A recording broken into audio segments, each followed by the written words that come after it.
రష్యాలో ఘోర విమాన ప్రమాదం చోటు చేసుకుంది. అదొక ఆర్మీ హెలికాప్టర్ సుమారుగా 23 మంది సిబ్బంది అండ్ 6 క్రూ మెంబర్స్తో కలిసి ప్రయాణమవుతోంది. ఎగ్జాక్ట్గా గాల్లోకి ఎగిరిన తర్వాత ఒక అరగంట పాటుగా సిగ్నల్స్ లభించాయి. ఆ తర్వాత నుంచి డిస్ట్రాక్ట్ అయిపోయింది. ఎగ్జాక్ట్గా 6 గంటల నుంచి ఏమాత్రం రాడార్కి అంతు చిక్కకుండా పరుగులు తీయడం మొదలుపెట్టింది. సడన్గా ఎదురుగా వచ్చిన ఒక కొండను ఢీకొట్టడంతో అక్కడికక్కడ 29 మంది ఆ విమాన ప్రమాదంలో పూర్తిగా కుప్పకూలిపోయారు. ఒక భారీ బ్లాస్ట్ జరిగింది. డైరెక్ట్గా వెళ్ళి ఎదురుగా ఉన్నటువంటి ఒక కొండను ఢీకొనడంతో ఆ భారీ విమానం, యుద్ధ విమానం పూర్తిగా తునాతునకలైపోయింది. 29 మంది సజీవ దహనం అయిపోయారు. ఇది జరిగింది క్రిమియా ఐలాండ్కి సమీపంగా. ఈ కొండను ఢీకొట్టడంతోనే రష్యా సైనిక విమానం పూర్తిగా దెబ్బతిన్నట్టుగా తెలుస్తోంది. సో ఆ రష్యా సైనిక విమానం AN-26 విమానం ఇది. సో రాడార్తో ఎప్పుడైతే సంబంధం కోల్పోయిందో అప్పటి నుంచి కూడా కొంత హై టెన్షన్ మొదలైంది. సో రాడార్తో సంబంధం కోల్పోయిన విమానం ఏం జరుగుతుందో ఆందోళన అందరిలో వ్యక్తమవుతున్న తరుణంలో ఒక్కసారిగా ఇక్కడ ఈ బ్లాస్ట్ జరిగిందనేటువంటి వార్త తెలిసింది. రాడార్తో సంబంధాలు కోల్పోవడం గల కారణం కంటే మునిపే కొంత టెక్నికల్ ఫాల్ట్స్ వచ్చాయి అన్నట్టుగా అటు పైలట్స్ నుంచి సమాచారం వచ్చింది. టెక్నికల్ ఫాల్ట్ ఉంది, ఇంజన్లో ఫాల్ట్ ఉంది, టెక్నికల్ ఫాల్ట్ ఉందనే విషయాన్ని ముందుగానే అటు ATCకి ఇచ్చే ప్రయత్నం, రాడార్ ద్వారా సమాచారం ఇచ్చే ప్రయత్నం ఈ విమానం చేసింది. అయితే విమానం పైన శత్రు దాడులు ఏమైనా జరిగాయా అనే కోణాల్లో కూడా సందేహం వ్యక్తమవుతోంది. సో ఇది ఎగ్జాక్ట్గా జరిగింది క్రిమియా దగ్గర. దట్స్ కాల్డ్ బ్లాక్ సీ అని అంటూ ఉంటారట దాన్ని. సో క్రిమియా దగ్గర ఇది క్యాటస్ట్రోఫ్ దగ్గర ఎగ్జాక్ట్గా దీన్ని, అంటే క్రిమియాకు సంబంధించినటువంటి ఆ ప్రాంతానికి సమీపంగా ఇది జరిగినట్టుగా అక్కడ అధికారులు గుర్తించారు. According to a report from the site 6 crew members and 23 passengers on board were killed. 29 మంది సజీవ దహనం అయిపోయారు.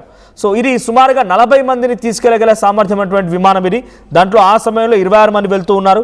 వీరంతా కూడా ఆర్మీ సేవలు అందించేటువంటి కీలకమైన ఆఫీసర్లు, కీలకమైనటువంటి కొంతమంది ఆర్మీ సిబ్బంది కూడా ఉన్నారు. The preliminary cause of the crash is a technical mall function.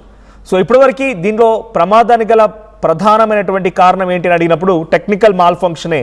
So ఆ ఫ్లైట్లోనే ఏదో ఇష్యూ ఉంది, మాల్ ఫంక్షనింగ్ కారణంగానే ఈ సమస్య తలెత్తిందనేది అధికారులు చెప్తున్నారు.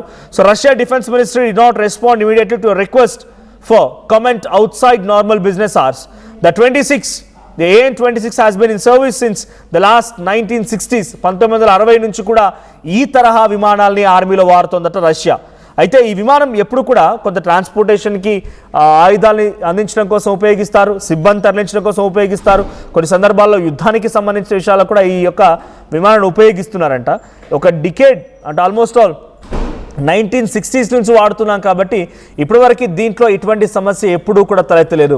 కానీ సడన్గా రాడార్ నుంచి తప్పించుకోవడం, రాడార్ నుంచి దాని సంకేతాలు దూరం అయిపోవడం, ఆ తర్వాత వెంటనే ఇది ఒక కొండను ఢీకొట్టి పూర్తిగా అక్కడ ఉన్నటువంటి ఆ విమానం మొత్తం కూడా బ్లాస్ట్లో పూర్తిగా తునాతునకలు అయిపోవడం అనేటువంటి విషయం కొత్తదనేది రష్యన్ డిఫెన్స్ మినిస్ట్రీ చెప్తోంది. ఇది ఒకటే కాదు, 8 people including 5 Russian were killed and an AN crashed in South Sudan.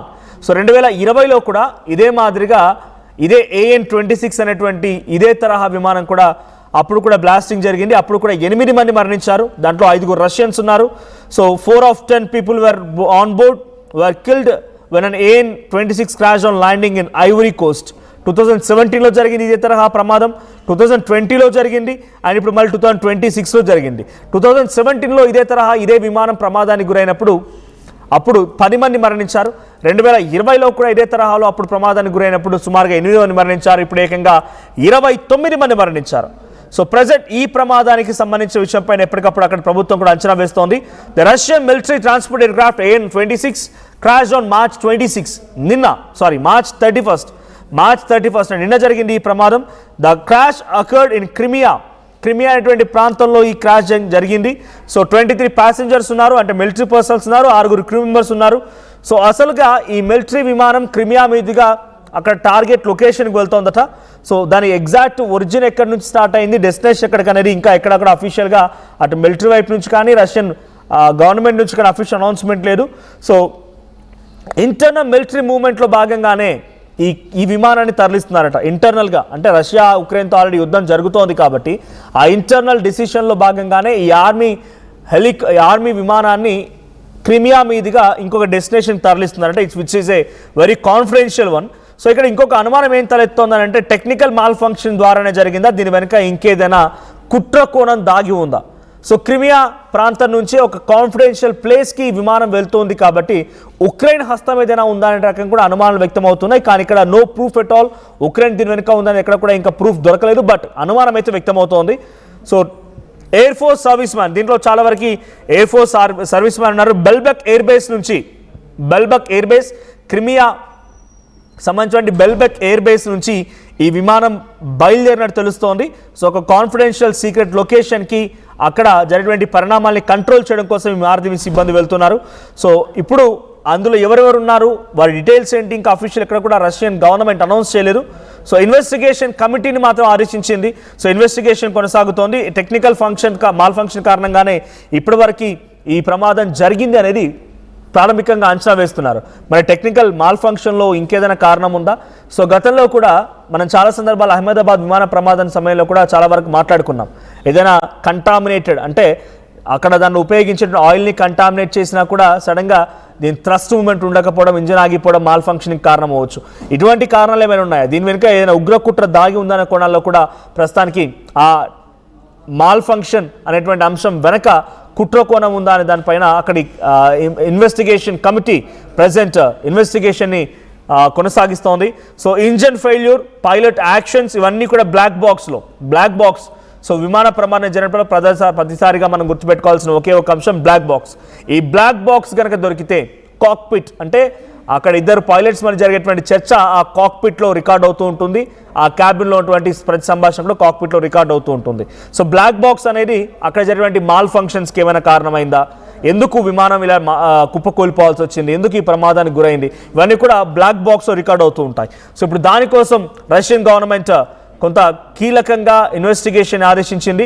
So ఇప్పటివరకైతే Putin ఎక్కడ కూడా రియాక్ట్ అవ్వలేదు ఈ ప్రమాదం పైన. కానీ అక్కడటువంటి డిఫెన్స్ మినిస్ట్రీ కానీ పలువురు ఎక్స్పర్ట్స్ కానీ చెప్తున్న ప్రకారంగా టెక్నికల్ మాల్ ఫంక్షన్ అయితే అయ్యి ఉండొచ్చు, కానీ దీని వెనుక కుట్ర కోణం లేదు అనే దానికి కొట్టిపాడడానికి మాత్రం ఎటువంటి ఆస్కారం లేదు. సో డెఫినెట్గా ఉక్రెయిన్ హస్తం ఉందా లేదా అనే విషయం పైన ఇన్వెస్టిగేషన్ చేయాల్సిందన్నట్టుగా ఆదేశం జారీ చేయడంతో ఆ ఇన్వెస్టిగేషన్ కొనసాగుతోంది. So 29 members, 26 military army personal and 23 military army personal, 6 members crew మెంబర్స్తో కలిపి 29 మంది కూడా ఈ ప్రమాదంలో సజీవ దహనం అయిపోయారు. ఈ విమాన ప్రమాదంలో వారి మృతదేహాలు కూడా ఇంకా దొరకలేదు. వారి కోసం ఇంకా అన్వేషణ కొనసాగుతోంది. ఇది చాలా వ్యాలీ ఏరియా, అంటే ఫారెస్ట్ వ్యాలీ ఏరియాలో పడిపోయారు కాబట్టి అక్కడ జరిగినటువంటి ఆ ప్రమాదంలో అంచనా వేసి ఆ మృతదేహాలని కనుగొనాలన్న కూడా చాలా సమయం పట్టే అవకాశం ఉన్నట్టుగా రష్యన్ గవర్నమెంట్ అంచనా వేస్తోంది.